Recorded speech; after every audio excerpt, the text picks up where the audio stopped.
Welcome to part 3 of how to play the saxophone. In this video we're going to talk about how to sit, how to hold your instrument, where your fingers go, and how to get ready to actually play the saxophone. So the first thing we need to talk about is your chair. You need to make sure you have a sturdy chair. So, and then you want to sit on the front half of that chair. So if I were to take this chair here and take a look at it, imagine there's half of the chair right here, okay? And you want to sit on this first half. Not all the way back here. So I'll do that now. Just going to sit on the first half. I can even look at it, make sure I'm not sitting back too far. Okay, then make sure your feet are flat on the ground. No ankles crossed, flat feet, and then you sit tall. And this is how you want to sit when you play the saxophone. The next thing you do, once you get that there, is you bring it to you, let it rest on your neck strap, and bring it up like this without moving your shoulders and neck and head. Okay, now you notice when I do that, this saxophone comes too low, comes to my chin. So that's a really simple fix. You just take your neck strap and you just tighten it up. Most neck straps tighten really easy. You just kind of pull it up. Now I see where it's at, and I see that it's coming up to my nose, so it's a little too high. So just loosen it just a little bit, not as far as it was. Oh, I went too far. Okay, and it's almost there. Okay, so then it should come right up here to your mouth. Okay, and in your book on page 3, it kind of talks about all this too, and I'd recommend there. And there's a picture there. Now, in the picture in the book, the student is holding it on the side of their body like this, and that's perfectly acceptable. A lot of saxophone players play that way. For me, I actually like to have students hold it in front of them more like this. And the reason why I like to have them do that is because then it gets this saxophone nice and straight and tall, and it helps to prevent what I see a lot of kids do, which is hold it on the side like this, and then they turn their mouthpiece all this way, and the neck all sideways funky, and they're doing something like this.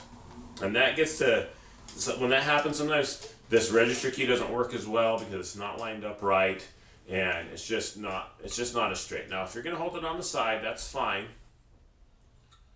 But make sure that everything's still fairly straight on this saxophone. Okay, and when you're holding on the side, you're not turning your head this way or, I don't know, any other weird stuff. You're still sitting up tall, bringing the saxophone to you. Okay? And that's how you hold it. Now let's talk about where your fingers go. So here's my left hand. The left hand goes on top. And on the back here, we have this little button, and your thumb goes right on that button. And it's ready to play this octave key right here, this little one right here. And so you just rest it on the button, but then you're ready to just play that whenever you're ready.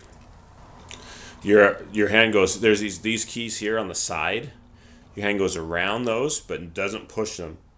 I mean, at some point you'll need to, but for now you just go around, and then on the front you have all these keys, and it looks kind of confusing. Well, your first finger goes right on this first round key. There's often this key here, and some saxophones even have a pearl button on that one. Some don't. This one doesn't, but some do. So your finger goes on this first round button.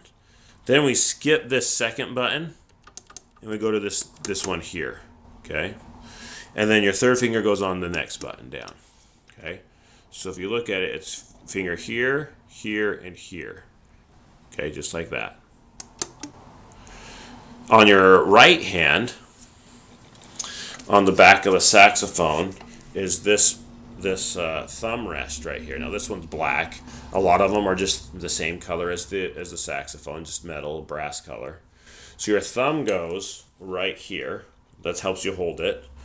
And then on the other side, this one's a little more easy because there's only 3 buttons. 1, 2, 3. Okay. The 3 round ones. Now there are other thingies, other buttons all over the place, but really it's just, in all reality, it's pretty much your thumb, 1, 2, 3, 1, 2, 3, and that's how you're going to start. And a lot of times when we're talking about the instrument and fingerings, I'll tell you in that order. Like maybe it's you're going to play 1, 2, 3, 1 for your F natural, or 1, 2, 3, 1, 2. Okay. And that's how we kind of talk about it. So now that you have that down, practice holding the saxophone and bringing it to your mouth, sitting tall, feet flat on the floor, sitting on the front half of your seat, and put your fingers in the right spot. Thumb, 1, 2, 3, 1, 2, 3. And that's where our fingers go to start out. Okay? And you can hold it this way as well. Whichever is more comfortable for you. Okay? I've had students do both of those things. The next thing I want to talk about is your reeds. Okay? Now I have a reed on here. And what I would recommend getting is a reed case that holds 4 reeds all at the same time. And what you do is you put 4 new reeds in that case when you first start. Now some of those cases are labeled 1, 2, 3, 4, but sometimes those numbers are hard to read and see. So I recommend taking a Sharpie and just on the back part of your reed writing a 1 and a 2 and a 3 and a 4 on those 4 reeds. Right, a 1 on one reed and then so forth. And then putting them in that case. And then what you're going to do is every day that you play, you're going to start with reed 1 on day 1, and then you're going to put it away when you're done. And the next day you're going to go to reed 2. And the next day reed 3, and the next day reed 4, and the next day reed 1. And keep rotating through those reeds on a regular basis. And if ever one of those reeds chips or cracks or breaks, or you've been playing them so long and it just isn't playing very good anymore, every time you play reed 2, it doesn't play good. Okay? Or whatever, you cracked it or chipped it. So then you're going to take that reed out and you're going to throw it away. And you're going to get a new reed and you're going to write a 2 on that reed, and that becomes the new reed 2, and you put it in its place. So you should always have 4 reeds, and you're rotating through those 4 reeds. And there's some reasons for that. One of those reasons is if you're doing that, you're always going to have a reed to play. You're never going to run out of reeds and end up in band and say, I can't play because I don't have a reed. Right? Or worse, get to a performance and maybe you have 1 reed left and you're getting ready to go and you're excited and it's your first performance and you have your reed on your and somebody comes by and knocks your mouthpiece and breaks your reed. Well, now you don't get to play because you only have the 1 reed. But if you had 4 reeds in a rotation and that was just one of your 4, yeah, it's a bummer. It's not going to make you happy somebody broke your reed, but at least you got some more reeds to use and you can still perform and play in a performance or in class. Okay?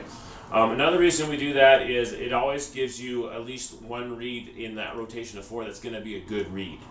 You're going to notice as you start playing, some reeds just play better than others. And you're going to start finding, hey, it's a performance tonight, I'm going to use my best reed. Maybe you're supposed to be playing reed 1, but you know reed 4 is your best reed. It plays awesome. Well, play reed 4 because you know it's going to play good and it's going to give you some confidence to play well. So always have 4 reeds. And then whenever you do have a reed that breaks, that's the time you go tell your parents you need another reed. They're not going to be able to jump up and get a reed the second you tell them. And if you only have 1 reed and it breaks, then you go tell them you're going to be out of playing for however long it takes them to get to the music store and get you a reed. Okay? So always have 4. When 1 breaks, replace it immediately. If you don't have one to replace it, tell your parents right away you need more reeds and get that process going so that you're ready. Take care of your reeds. They are fragile. But if you take care of them, they should last a significant amount of time. So make sure you're taking care of them. Also, always do, put your reed in a reed case. Do not leave it on the mouthpiece when you're done playing. Okay. The reason for that is because the reed case will help it to dry correctly, so that it won't get moldy and gross, and it will do that if you leave it on the saxophone, and that's disgusting, and we don't want to do that. So join me next time on part 4. For our on how to form our embouchure and how to start making a sound on the saxophone. We'll see you then.